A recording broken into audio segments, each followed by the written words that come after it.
Astaghfirullahaladzim. Allahu Akbar,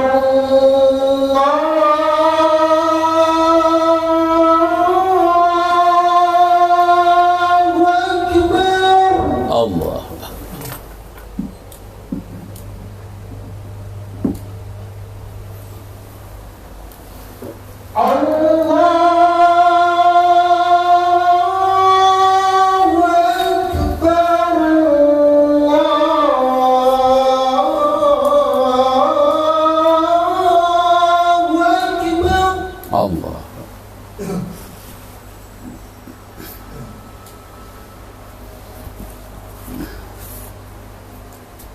أشهد أن لا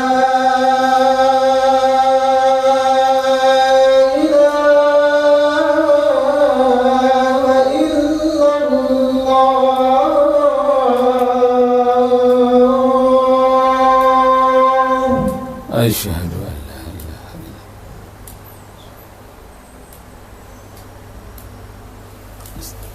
أشهد أن لا إله إلا الله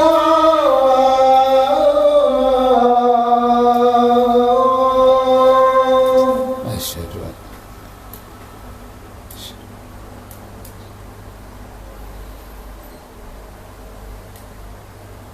أشهد أن محمد رسول الله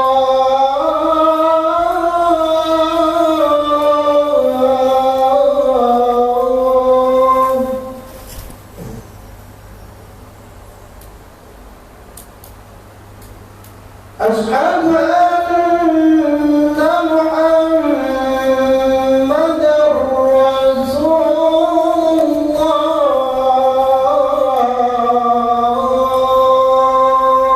أشهد أن محمدا رسول الله حي على الصلاة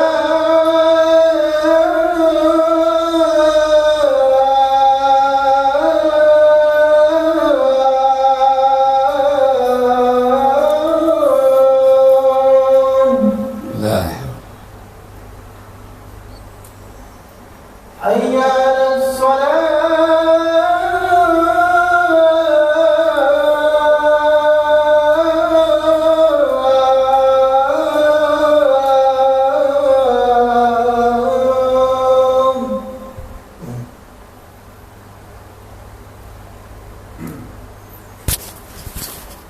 حي على الفلاح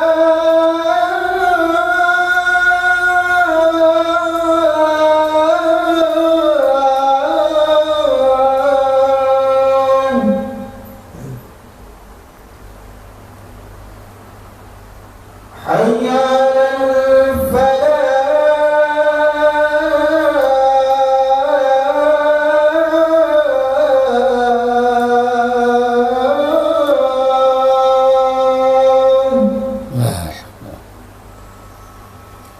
الله أكبر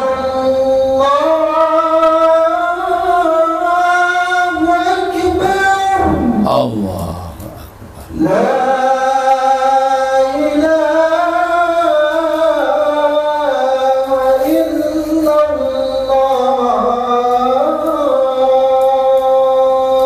لا إله إلا الله محمد رسول الله صلى الله عليه وسلم اللهم رب سيدنا آتي محمدا الوسيلة والفضيلة والشرف وبعث المقام محمودا الذي وعدته إنك لا تخلف.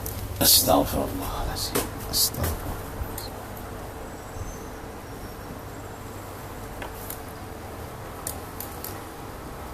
الحمد لله الذي خلق السماوات والأرض وما بينهما في 6 أيام.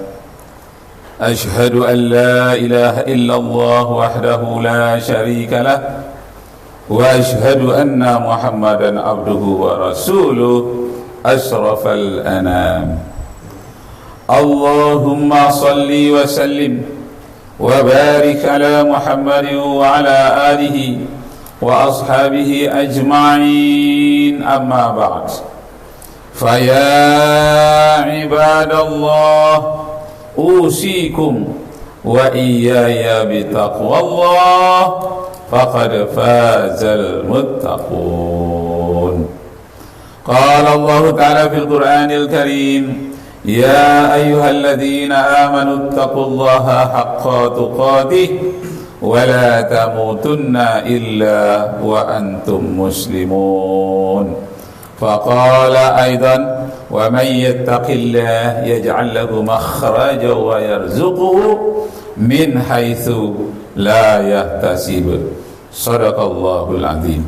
Kaum muslimin sidang Jumat yang berbahagia, khutbah kita kali ini tentang kegembiraan menyambut hari kelahiran, ulang tahun kelahiran Nabi Muhammad sallallahu alaihi wasallam. Ada orang yang menyebut dengan istilah maulid, ada yang menyebut dengan maulud. Dua-duanya benar. Kalau kita menyebut mauludun, wazannya maf'ulun, artinya yang dilahirkan. Kalau disebut dengan maulidun, itu artinya masa kelahiran. Isim zaman namanya di dalam bahasa Arab. Jadi kalau maulud kita bicara tentang kepribadian orang yang dilahirkan. Kalau bicara maulid tentang apa yang terjadi pada masa kelahiran beliau. Inilah dua tinjauannya yang kita harus memahaminya dan kita gembira dengan kelahiran Rasulullah sallallahu alaihi wasallam. Apalagi beliau adalah contoh dan teladan terbaik. Firman Allah di dalam surat Al-Ahzab ayat 21. Laqad kana lakum fi Rasulillahi uswatun hasanah liman kana yarjullaha wal yawmal akhirah wa dzakarallaha katsira. Sesungguhnya pada diri Rasulullah itulah contoh teladan terbaik bagi orang yang beriman kepada Allah dan hari akhirat dan selalu mengingat Allah Subhanahu wa taala dan berharap ganjaran yang baik di akhirat kelak. Kaum muslimin sidang Jumat yang berbahagia, pada satu hari Nabi Muhammad sallallahu alaihi wasallam diundang oleh orang Yahudi makan bersama. Dan biasanya Rasulullah menghadiri karena makanan sembelihan orang ahli kitab boleh dimakan oleh orang Islam. Artinya makanan kambing atau hewan sapi sembelihan orang Yahudi dan orang Nasrani boleh dimakan oleh orang Islam. Maka ketika orang Yahudi mengadakan acara, Rasulullah hadir, selalu hadir. Waktu itulah Rasulullah dihidangkan makanan daging kambing kesukaan beliau, itu bagian kaki paling kanan. Dagingnya itu yang disenangi oleh Rasulullah dan itulah yang disuguhkan kepada beliau. Ketika beliau memakannya, sayang sekali daging kambing yang sudah dimasak itu berbicara kepada Rasulullah, "Ya Muhammad, jangan engkau teruskan memakanku, walaupun engkau telah menggigitku, jangan diterus memakannya karena aku telah diberi racun oleh orang Yahudi."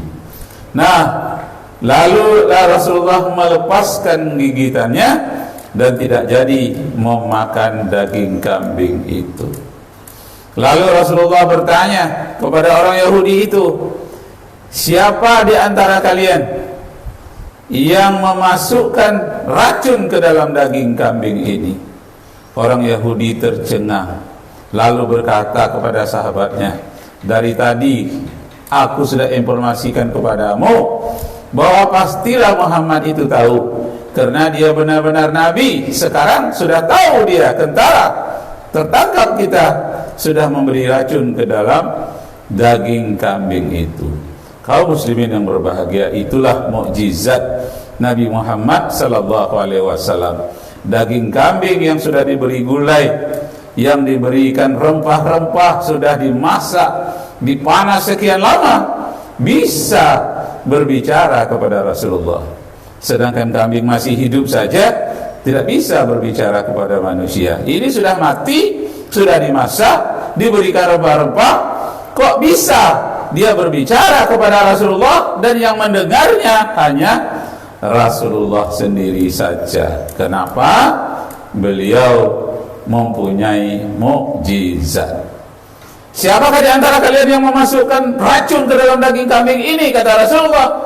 Berdirilah. Menurut riwayat dari Adi bin Hatim, diriwayatkannya seorang tuan rumah itu berdiri, benar, kamilah, akulah ya Muhammad yang memasukkan racun ke dalam daging kambing itu.